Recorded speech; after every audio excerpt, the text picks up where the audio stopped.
Guys, welcome back to this video. आप सभी का स्वागत है। आज की इस वीडियो में मैं बात करने वाला हूँ what is difference between normal goal और what is difference between smart goal. Smart goal को कैसे हम अंडरस्टैंड कर सकते हैं और इसको हम अपनी बेनिफिट के लिए कैसे इस्तेमाल कर सकते हैं। बेसिकली मैं आपको बता सकता हूँ, स्मार्ट गोल एक ऐसा फिनोमेना है जिसको जानते भी कम लोग हैं और यूज भी बहुत कम लोग करते हैं। क्यों? क्योंकि इसका जो सबसे मेन पार्ट है ना, वो है कंसिस्टेंसी। क्योंकि लोगों को पता तो होता है लेकिन वो कंसिस्टेंटली फॉलो नहीं कर सकते। और यही रीज़न है जब मैं 2017 बोल रहा हूँ, वाह व्हाट है थियरी। बेसिकली जब मैं आज 19 ईयर्स का हूँ और बहुत ज़्यादा स्ट्रॉन्गर हूँ, जब मैं 17 साल का था 2 साल पहले। बेसिकली मुझे याद है कि मेरी रेड बुक थी, रेड पूरा हार्ड कवर रेड कलर का था और उस पर मैं लिखा था 3 गोल्स 2 साल पहले। लाइक एक म्यूजिकल इंस्ट्रूमेंट सीखना था, तबला, और उसके बाद एक इंस्ट्रूमेंट हो गया म्यूजिकल, दूसरा हो गया एकेडमिक गोल्स, 11th का जो भी पार्ट है वो कंप्लीट करना, और दूसरा हो गया था मेरा ऑनलाइन कुछ तो करना है। तो लाइक दिस यूट्यूब, मैं वे बैक 2 साल पहले ये सोच रहा था करना है और मैं उसको लिखा, गोल्स से लिखा। और उसके बाद एक तो मैंने क्या किया, 2 तरीके के सोचे जो मैं आपको बता रहा हूँ। एक मैंने सोचा लॉन्ग टर्म गोल, जो यही 2 तरीके के गोल होते हैं, एक लॉन्ग टर्म गोल और दूसरा मैंने लिखा short term goal. Short term goal मतलब मैंने तो लॉन्ग टर्म गोल पे काम कर लिया, मुझे ये करना पड़ेगा 2 साल में, तब मैं यहाँ होऊंगा। और एक होगा short term goal. Short term goal मतलब शॉर्ट टर्म गोल को मैं कुछ ज़्यादा ही शॉर्ट बना दिया। शॉर्ट टर्म गोल कुछ वीक का होता है, टारगेट होते हैं, ईयर्स के होते हैं, मंथ के होते हैं। मैंने एक दिन का टारगेट बनाया, उस पर काम करने लगा। और कैसे काम करने लगा, जैसे एक नॉर्मल जेफरी करता है। बेसिकली लिख दिया सुबह 6 बजे उठेंगे, ना सुबह 4:30 बजे उठेंगे, 4:30 से 8:30 इनऑर्गेनिक खत्म कर देंगे 2 चैप्टर। इतना सारा टाइम था, अगर चाहता तो कितना कुछ कर सकते थे, लेकिन नहीं, बहुत जल्दी करने की आदत थी ना। घंटा वो होगा, उठे 8:30 बजे और उसके बाद फिर 8:30 बजे उठे तो प्लान था 8 बजे 8:30 बजे तक ब्रेक, फिर 8:30 से 12 बजे तक बस हम लोग 4 घंटा रीडिंग करेंगे बुक का, टेक्स्ट बुक का, और 2 चैप्टर लर्न कर लेंगे बायोलॉजी का। मस्त टारगेट है। लेकिन 8:30 बजे तो मैं पहले उठा हूँ, थोड़ा नहा धो लिया, फ्रेश हो गया। उसके बाद 9 बजे जब टेबल पे देख रहा हूँ नाश्ता करके, भाई सुबह 4.5 घंटा वाला तो रह ही गया। और सबसे इम्पोर्टेंट वही था क्योंकि कल तो टेस्ट होने वाला है। और मैं क्या कर रहा हूँ, ऑर्गेनिक अब खोल रहा हूँ 9 बजे से लेके 12 बजे तक। और उसके बाद फिर यही एक, वो भी पूरा कंसिस्टेंटली थोड़ी करूँगा यार, 9 से 10 बजे तक करूँगा। उसमें 20 बार यूट्यूब चलाऊँगा। यूट्यूब शॉर्ट्स 2017 में जब मैं 17 साल का था तब आ चुके थे, वो चलाऊँगा। उसके बाद काम करना चालू करूँगा ना। तो इतना डिस्ट्रैक्टेड था। अब घंटा 2 साल हो गए, कुछ उसमें से कुछ गोल नहीं पूरा। अब लास्ट 3 मंथ से जानते ही क्या हो रहा है बेसिकली। तो ये चल रहा है। अब आप और मैं क्या सीख सकते हैं स्टोरी से? बेसिकली ये जो स्टोरी बताएं, ये हर इंसान का हर एक जाति का कॉमन स्टोरी है कि कुछ गोल्स बना लेते हैं, उसके बाद उसको day wise time by time लिखना चालू कर देते हैं और उसको नहीं पाते हैं। क्योंकि जो मेन चीज़ है कंसिस्टेंसी, एक दिन करेंगे, 2 दिन करेंगे, उसके बाद नहीं करें। अगर मैं कंटिन्यूसली एक हफ्ते में अगर 5 दिन भी किया होता तो आज 2 साल बाद कुछ अलग होता। लेकिन अब जो मेरे गोल्स हैं उसको मैं किस तरीके से काम कर रहा हूँ कि अब से 2 साल बाद मैं कुछ ज़्यादा ही अलग होने वाला हूँ, वो क्या है तो आज मैं आपको बताने वाला हूँ। बेसिकली हम बात कर रहे थे स्मार्ट गोल्स की। अब स्मार्ट का फुल फॉर्म क्या है? स्पेसिफिक। एस मतलब स्पेसिफिक, एम मतलब मैनेजेबल, ए मतलब अचीवेबल, आर मतलब रियलिस्टिक और टी मतलब टाइम। अब ये पांचों का अलग अलग मैं आपको बता सकता हूँ, लेकिन मैं एक तरीके से पूरा कंबाइन कर देता हूँ जिससे आप समझे, अपने माइंड को उसी डायरेक्शन में काम करने पे लगा दें और अपने गोल्स पे काम करना चालू कर दें। पहला तो आपको 2-3 से ज़्यादा गोल नहीं होना चाहिए, ऐसा मुझे लगता था। लेकिन आपके 2-3 से ज़्यादा गोल हो सकते हैं। मैं अगर 2-3 से ज़्यादा गोल की बात कर रहा हूँ तो आपके ऐसे गोल हो सकते हैं जो इसको कंप्लीट करने के प्रोसेस में ऑटोमेटिक कंप्लीट हो जाएंगे। तो जब मैं 2-3 गोल की बात कर रहा हूँ, जो जब मैं बोला इससे ज़्यादा नहीं हो सकता, इसका मतलब आपकी जो सारी एनर्जी है वो इस पर 100% फोकस रहेगी। इससे ज़्यादा अगर आपको लग रहा है तो फिर आप अपने पर्पस पे डिफाइन नहीं, आप हर चीज़ के पीछे भाग रहे हैं और ऐसे नहीं भाग सकते। आपको 2-3 गोल स्पेसिफिक होना पड़ेगा कि मेरा ये गोल है। अगर मैं एक्सरसाइज करने वाला हूँ, अब मैं बता रहा हूँ स्पेसिफिक कैसे करना। जैसे मेरा गोल है कि मसल गेन करना, तो मुझे स्पेसिफिक होना पड़ेगा। मैं 7 डेज और हर वीक में 7 दिन होते हैं और हर डे मैं कुछ 50 पुशअप्स करने वाला हूँ, 40 स्क्वाट्स करने वाला हूँ और उसके बाद 2000 कैलोरीज का जो फूड है वो इंजेक्शन करने वाला हूँ। तो मेरे को एकदम स्पेसिफिक होने लगेगा कि मैं मसल गेन करने की कोशिश कर रहा हूँ और उसमें मैं अपने रूटीन्स को भी एकदम मतलब जितना ज़्यादा आप तोड़ सके, जितना ज़्यादा स्पेसिफिक हो सके वो करना है। मेरा ये फिजिकल गोल हो गया। एक हो गया मेरा एकेडमिक गोल, मैं अपनी पढ़ाई में ये चैप्टर्स को कंप्लीट करने वाला हूँ।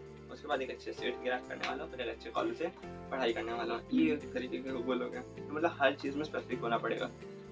स्पेसिफिक होने का रीज़न ये है कि बहुत सारे लोगों के पास प्लान ही नहीं है। एग्जैक्टली गोल्स भी हैं, मैंने बोला ना स्टार्टिंग में बहुत सारे लोग के पास गोल ही नहीं है कि मुझे ये करना है। जब आप स्पेसिफिक हो रहे हो तो आपको मतलब अपने आप को बहुत सारी चीज़ों को जैसे ही आप ना बोल रहे हो तो उसके बाद जिस चीज़ों को हाँ बोल रहे हो ना उस पर आप फोकस चले जा रहा है, आपका उस पर फोकस चला जा रहा है, तो स्पेसिफिक हो गया। दूसरा है मैनेजेबल। आपको ऐसे गोल्स, जब आप गोल सेट कर रहे हो उसको इस तरीके से करना पड़ेगा कि अगर आप डेली का गोल सेट कर रहे हो तो ऐसा होना चाहिए कि मैनेज हो सके। ऐसा ना हो कि आप अपने जो 8 आवर्स है 7-8 आवर्स की स्लीप है, 7-8 आवर्स की स्लीप आप चाहे जो इंसान की तैयारी कर रहे हो एज ए टीनेजर तो आपको मस्त है, जो मैं बहुत ज़्यादा अवॉइड करता आया हूँ।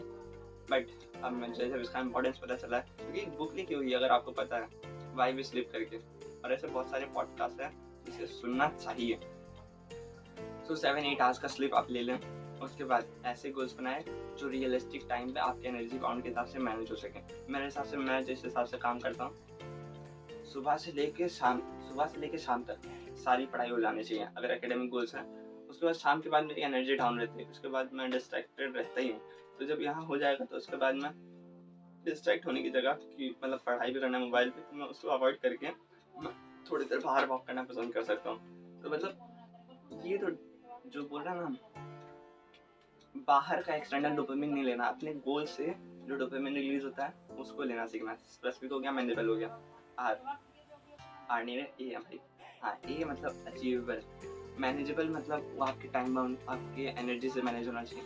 अचीवेबल होना मतलब अगर आपको एक चैप्टर पढ़ना है, आपको मैथमेटिक्स के अलजेब्रा में बाइनोमियल चैप्टर पढ़ना है, बाइनोमियल थ्योरम, उसमें अगर आप देख रहे हैं 8 लेक्चर्स हैं। अब आप अगर 4 लेक्चर एक दिन में करने बैठेंगे ना और आप फर्स्ट टाइम पढ़ रहे हैं, आपसे घंटा हो पाएगा वो चैप्टर? बिल्कुल नहीं होगा। आपको उसको ब्रेक, जब वो टीचर ने इस हिसाब से पढ़ाया तो उसको भी एक 2 लेक्चर लो, उसके बाद उसको 2 लेक्चर लेने के बाद 2 लेक्चर उसको बैठो, उतना टाइम दो, उसको पूरा रिपीट मोड में लगाओ, समझो क्या चीज़ कैसे हुआ। उसको बहुत सारी चीज़ें तो उसमें फॉर्मूला वेस्ट, आपको याद ही नहीं है तो आप आगे क्या कर रहे हो, बस टीचर के साथ टाइम वेस्ट कर रहे हो वो वीडियो देख के भी।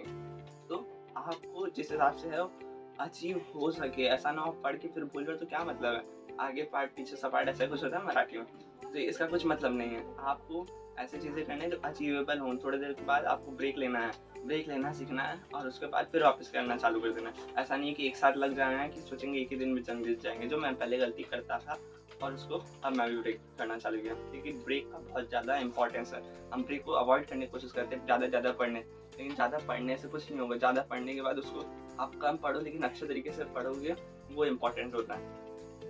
Achievable, R for realistic. अभी जैसे सबको सारे चैप्टर्स पढ़ने हैं, स्टार्टिंग से पढ़ते हैं, लेकिन कुछ चैप्टर्स वाकई टफ है और जब वो ज़्यादा टफ है तो उसमें सिर्फ इम्पोर्टेंस चीज़ों पे ही एनर्जी लगानी है। हर ऐसा नहीं करना है कि मुझे सारा सिलेबस याद हो जाएगा या मुझे सारी चीज़ें, सारे बिजनेस हर चीज़ में मैं बात कर रहा हूँ, सारी चीज़ें आपके हाथ में रहेंगी, बिल्कुल नहीं रहेगा। आपको रियलिस्टिक होना पड़ेगा और देखना पड़ेगा जो आपके बस की बात नहीं है उसको इस टाइम पे नहीं कर सकते, उसको अवॉइड करना ही सबसे सही रहेगा। रियलिस्टिक बनो और जो चीज़ें आपके बस में हैं, अचीवेबल हैं, इसीलिए रियलिस्टिक का पॉइंट आया कि अचीवेबल है तो उसके बाद फिर उसको रियलिस्टिक फ्रेम में डालो। आपको लग रहा है अचीवेबल है, लेकिन क्या वो रियलिस्टिकली अचीवेबल है, इस फ्रेम में डालो। और चौथा, जो पांचवा जो है T stands for time. Time का मतलब क्या हुआ, आप जो मैं गलत ढंग से करता था, मैं आपको बताया स्टार्टिंग में मैंने कैसे लिख दिया 4 से 8:30 बजे तक ऑर्गेनिक इनऑर्गेनिक पढ़ेंगे, मैं उस पर टाइम फ्रेम तो डाल दिया 8:30, वो चला गया। तो फिर क्या, मैं वहाँ तो बहुत सारी चीज़ें गलती कर रहा था, लेकिन टाइम फ्रेम डाला तो एक अर्जेंसी हुई, क्योंकि जैसे मैं 9 बजे उठा तो फिर मेरे को याद आया यार भाई ये तो काम करना था, छूट गया। और अगर समझ लिया मैं टू डू लिस्ट नहीं बनाता तो मेरे को 9 बजे वो अर्जेंसी फील होती कि मुझे ऑर्गेनिक भी पढ़ना है या इनऑर्गेनिक भी पढ़ना है, बिल्कुल नहीं होता। तो आपको टाइमली अब सबको टाइम देना पड़ेगा, क्योंकि ये आपके अंदर सेंस ऑफ अर्जेंसी फील कराता है, काम को ख़त्म करने की कोशिश करवाता है। क्योंकि आप काम को जितना टाइम दोगे ना, एक प्रिंसिपल है, काम उतना ज़्यादा फैलता है। इसलिए आपको काम को टाइम दे के उसके अंदर काम करना चालू पड़ेगा। तो बेसिकली गाइस यही रहे आज के जो 5 सबसे स्मार्ट गोल्स के जो 5 इंपॉर्टेंट कंपोनेंट थे, that is specific, manageable, achievable, realistic और टाइम से काउंट करना। क्योंकि ये जब ये पांचों कंपोनेंट जब आपके लाइफ में मिक्स होते हैं, आपकी लाइफ में आते हैं, तभी आप देखते हो अनरियलिस्टिक चीज़ें भी आपके लाइफ में आने लगते हैं। और भाई आपका चाहे जो गोल हो, एवरीथिंग इज अचीवेबल। कभी भी सबसे बड़ी चीज़ है बिलीव रखना अपने गोल्स पे, क्योंकि और कोई भी नहीं बिलीव करने वाला है आपके गोल्स के ऊपर आपको छोड़ के। कि बाकी सब तो बोलेंगे भाई तेरे से नहीं होगा तो छोड़ क्यों नहीं देता, लेकिन आप ही हो। तो सबसे जो इम्पोर्टेंट कंसेप्ट है वो बिलीव का ही है। अपने ऊपर बिलीव रखो। और मेरी नेक्स्ट वीडियो होने वाली है जहाँ पे मैं बात करने वाला एंड्रयू टेट के 4 इम्पोर्टेंट लेसन जो हर एक स्टूडेंट की मदद करेंगे डिसिप्लिन को बिल्ड करने में, और ऐसा डिसिप्लिन जो कभी नहीं तोड़ा जा सकता। So for this video do subscribe to the channel. और भाई वीडियो लास्ट तक देख रहे हो तो भाई वीडियो को जरूर लाइक कीजिए। आपसे मिलते हैं अगले वीडियो में, तब तक के लिए धन्यवाद।